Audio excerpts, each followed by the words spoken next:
El origen de Cútar lo tenemos en el cerro que hay detrás, en el cerro de Acútar, que significa Monte Agudo.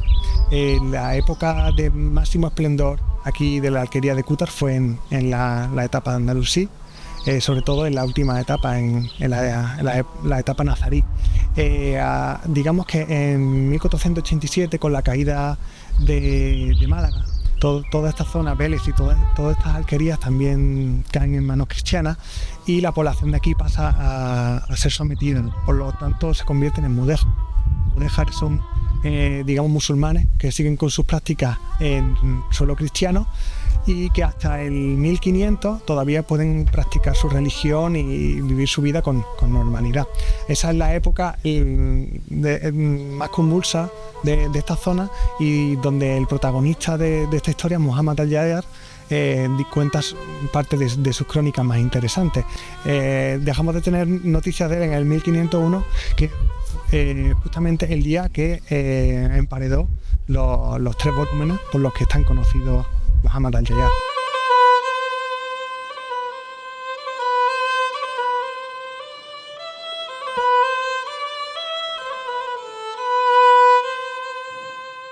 Estos manuscritos se han encontrado en el 2003 durante la reforma de una casa que está colindante al actual centro de interpretación. Estamos hablando de una ocultación que ha pervivido dentro de unos muros unos 500 años.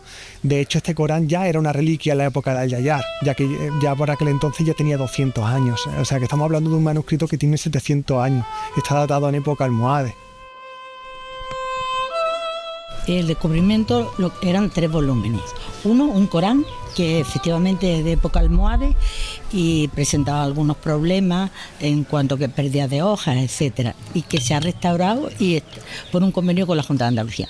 Pero existen otros 2 volúmenes que ya son de época nazarí, que son quizás, para mí era muy interesante el estudiarlos, el analizarlos por lo que podía aportar precisamente a Cútar y a toda la zona. Era una villa maravillosa, preciosa, porque tiene un paisaje maravilloso, pero estaba olvidada entre los muchos pueblos maravillosos que hay en la Sarquía de Málaga. Entonces, esto ha sido tan revulsivo que se ha hecho un centro de interpretación, se va a hacer un restaurante específico de gastronomía andalusí. Es decir, eso ha sido se va a convertir en un referente de la zona. Nuestra identidad pasa por el mundo andalusí. Los pobladores de antes pensaban de otra manera y vestían de otra manera que nosotros a día de hoy. Y tenían otra religión y otra forma de ver el mundo.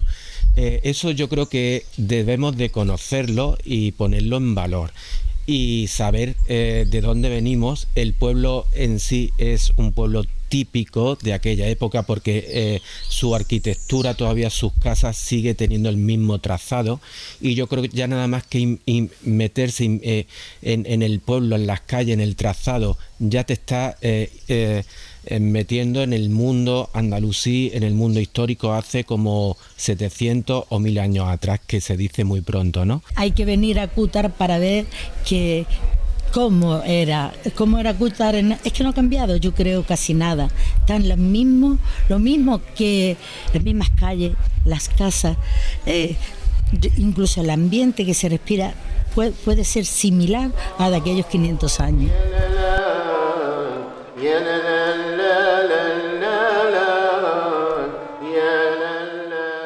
Hoy se está haciendo realidad todo este periodo de conversaciones y de proyectos que nosotros tenemos del tema andalusí.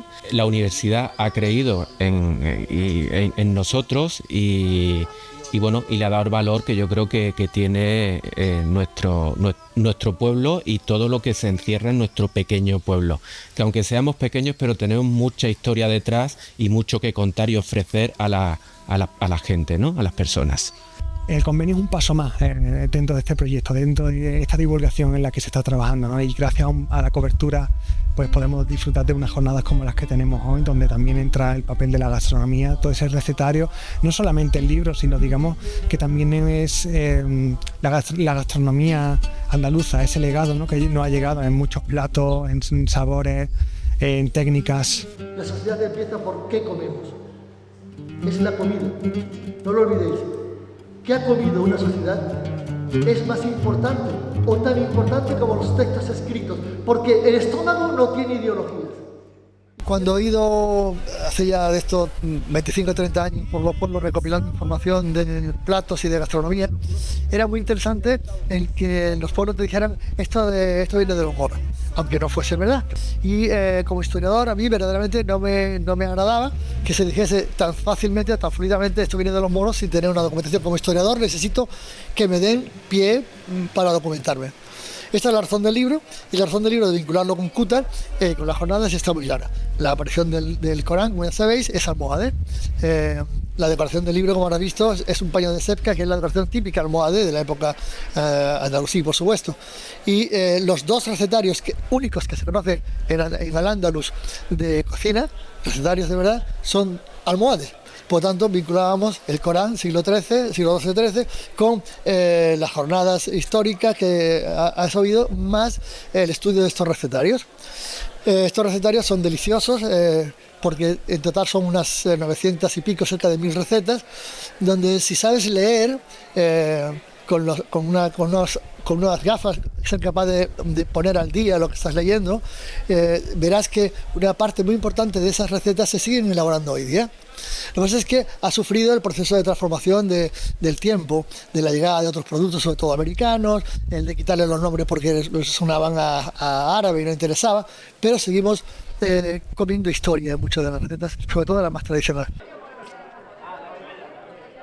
Hemos planteado este evento que había que presentar como fin de fiesta algo que nos une, que es comer. ¿Qué es lo que han hecho los 7 cocineros con 8 platos en total? Pues representar algunos de esos platillos que se comía hace 700 años y lo han presentado aquí otra vez. Por supuesto de forma moderna, desde unos encurtidos a, por supuesto, carne de choto, carne de chivo, por ejemplo, cuscús y un fin de fiesta que era la almojábana, posiblemente el postre más importante de la época almohade, de los postres que aquí se hacían eran muchos, ¿no?